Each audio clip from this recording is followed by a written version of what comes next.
Okay, mga bossing. So, ayan, magandang araw sa inyo lahat. And, diba, ano na tayo, anong oras na tayo? At, nagre-red horse, oh. Ayan, ayan. Pero nag-e-embel yung mga yan. Oh, ayan. Yan ang pulutan yan, ML. Wala na kasi pizza. Oh, wala na yung pizza. Pero shoutout kay, kay Kelvin, tapos kay Kervin. Nagpa-pizza. Anyway, so, may share ako sa inyo mga kaibigan para dun sa mga medyo nagtitipid na magpagawa ng custom pipe. Ito natutunan ko to sa tropa natin sa Samar. Taga Samar ba si Tiyanak?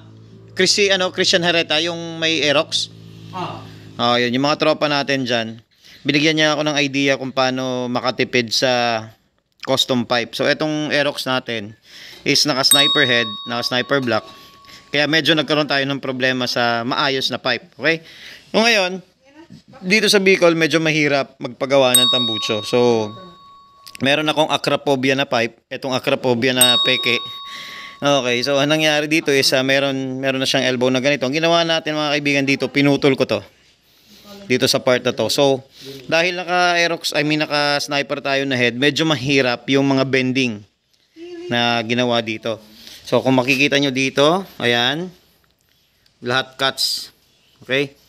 So, mahirap yung bend. Lumiko siya dito. Tapos, ayan. Ayan. Okay? Lumabas dyan, tapos tumiretso dito. So, ito yung original na pipe. Ito lang yung natira.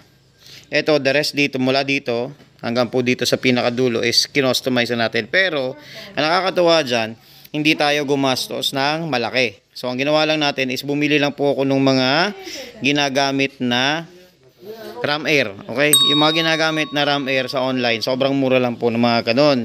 Ngayon, may mga bend po yun. Ang ginawa ko na lang is kinuha ko yung mga sakto na bend na kailangan ko para mahulma po ito. So, patong-patong siya hanggang sa lumabas dito. So, eto, pinagawa natin, meron lang tong 5 dugtong.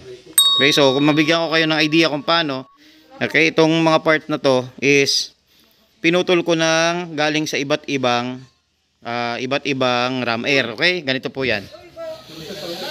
So ito yung dati na tubo which is pangit. Nakaganyan lang yan dyan. So sobrang labas to. Kaya nangyari is pag tinignan nyo to yung luma, sobrang pangit, hindi kayo matutuwa. Tapos pagka sa liko, awkward siya kasi pwede siya sumabit. Ngayon ito po yung ginawa natin dyan. So, bumili ako ng iba't ibang ram air. Tapos, pinagpuputol ko na lang po siya. Ayan o. Ganito. So, yung mga cuts na to is, yung mga nawala dyan, nandun na po. Kay, naging acrophobia na siya.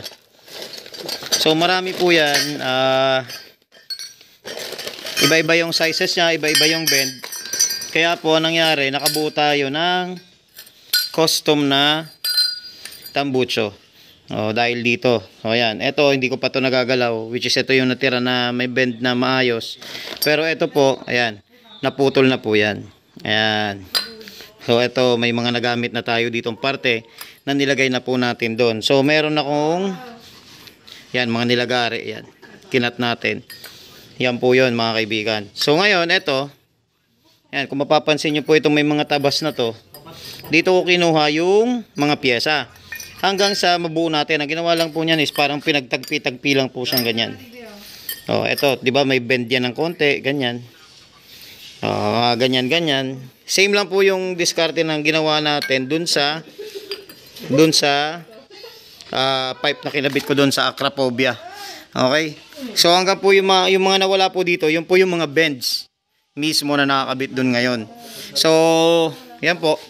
Sobrang discarding madali lang po yan para magawa po yung mga ganitong cuts. Ayan. Okay. So, ang ganda po tignan Ngayon, syempre dahil po dun sa sniper head, naging mahirap yung paggawa ng pipe na mabibili sa market. So, kailangan talaga custom pipe at yun yung naging solusyon natin para mabuo natin ito. So, yung mga, halimbawa, yung mga nagja-jack up, yung mga nagmo-modify ng sagad, tapos medyo mahirap sa lugar nyo yung pipe, or gusto nyo talaga ma-perfect yung magandang lapat, yun lang po yung pinaka-diskarte na pwede nyong gawin, mga kaibigan. So, ayan Yan So, welcome po natin yung Acrophobia. Actually, natuwa ako kaya ako siya ginawang content.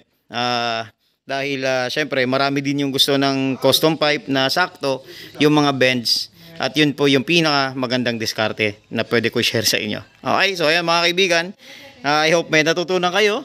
And sana is, yan, medyo yung mga may problema sa mga pipe dyan. Yan, basic solution mga kaibigan, okay? So, ayan po. God bless po. This is Chris Monk. Magandang gabi sa inyo lahat. Ayan, yung mga kasama natin. Lasing na yung mga yan. Yung mga nagtago dyan sa mga jowa nyo. Good night na daw. Good night. Ayan mga kaibigan. Ayan o. Ayan o. O, diba? Anyway, ayan mga kaibigan. This is Chris Monk. Magandang gabi po sa inyo lahat. God bless and peace.